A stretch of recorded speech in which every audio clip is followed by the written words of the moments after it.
pessoal, tudo bem com vocês? No vídeo de hoje vamos montar uma barraca no quintal da minha casa. Vamos fazer um acampamento e também vamos assar marshmallow na fogueira. Espero que vocês gostem do vídeo e vamos lá!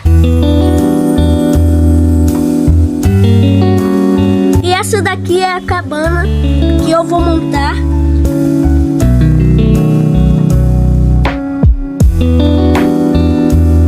E meu cachorro Peter está aqui para me ajudar também.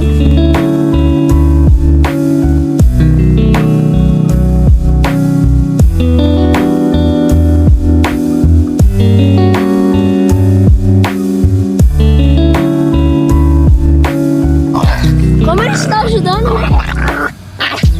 Está ajudando demais, parabéns, cara.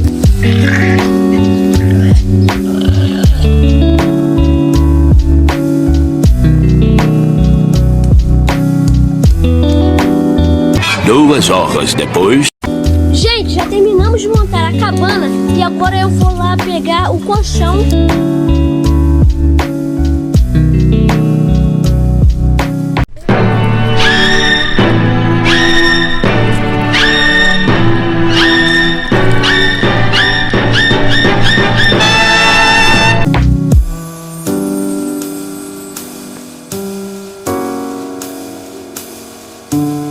Pessoal, eu arrumei isso aqui pra ser como pra mim assar os marshmallows. Peguei esse saquinho aqui que era para guardar a cabana e vamos lá pegar lenha.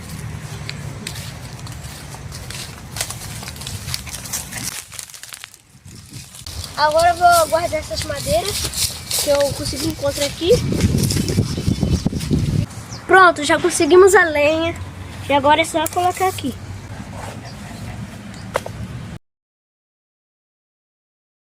Olha só quem tá lá dentro. A gata da minha irmã tá aproveitando.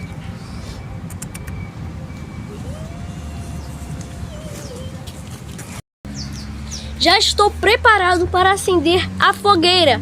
Mas para isso, teremos que esperar a noite chegar. Então, até daqui a pouco. Enfim, chegou a noite. Bora começar o nosso acampamento? Minha irmã já está esperando lá dentro da barraca.